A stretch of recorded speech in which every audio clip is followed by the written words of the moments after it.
Hello दोस्तों, कैसे हैं आप सभी। उम्मीद करते हैं अच्छे होंगे और welcome to my YouTube channel. और आज हम बताने वाले हैं होली का दहन क्यों होता है और कैसे होली का त्यौहार मनाया जाने लगा। वह भी भारत में पूरे हर्ष और उल्लास के साथ मनाया जाता है।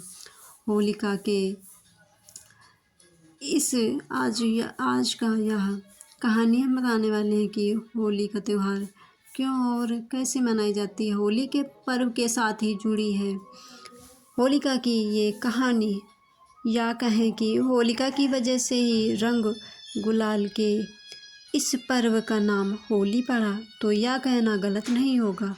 होली होली को यूँ तो बुराई का प्रतीक मानते हैं और होलिका जलाकर बुराई के अंत का उत्सव मनाते हैं, लेकिन सच यह भी है कि होलिका को जलाने से पहले उसकी पूजा की जाती है।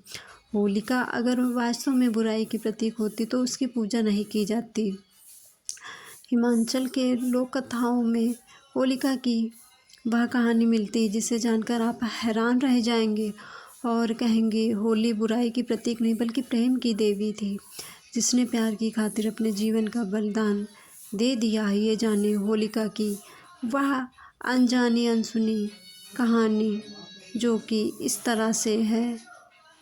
होलिका राक्षस कुल के महाराज हिरण्यकश्यप की बहन थी। यह अग्निदेव की उपासक थी। अग्निदेव से इन्हें वरदान में ऐसा वस्त्र मिला था जिसे धारण करने के बाद अग्नि उन्हें जला नहीं सकती थी।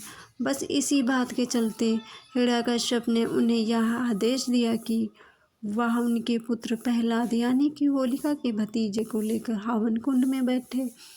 भाई के इस आदेश का पालन करने के लिए वह प्रहलाद को लेकर अग्निकुंड में बैठ गए। इसके बाद ईश्वर की कृपा से इतनी तेज हवा चली कि वह वस्त्र होलिका के शरीर से उड़कर भक्त प्रहलाद की शरीर पर गिर गया। इससे प्रहलाद तो बच गया, लेकिन होलिका जलकर भस्म हो गई। लेकिन होलिका के अग्नि में बैठने के पीछे जो कथा है उसे हम लोग ही जानते हैं।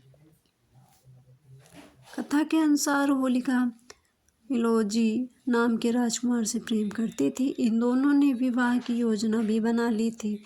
फाल्गुन माह पूर्णिमा के दिन इलोजी बारात लेकर होलिका से विवाह करने वाला था, लेकिन किस्मत को कुछ और मंजूर था। हिरण्यकश्यप ने होलिका को आदेश दिया कि वह प्रहलाद को अपनी गोद में लेकर चिता पर बैठ जाए।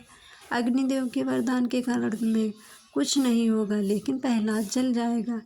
होलिका इस क्रूर काम के लिए तैयार नहीं हुई तो हिरण्यकश्यप ने होलिका को यह वह दिखाया कि अगर उसने आदेश का पालन नहीं किया, इलोजी के साथ विवाह नहीं होने देंगे और इलोजी को दंडित भी करेंगे। अपने प्रेम को बचाने के लिए होलिका ने आदेश का पालन किया और चिता पर प्रहलाद को लेकर बैठ गई, लेकिन चुपके से प्रहलाद को अग्निदेव के वरदान से बचा लिया और खुद जलकर खाक हो गई। इलोजी इन सब बातों से अनजान जब होलिका से विवाह करने बारात लेकर आया तो सामने होलिका की राख देखकर व्याकुल उठा और हताश होकर वन में चला गया।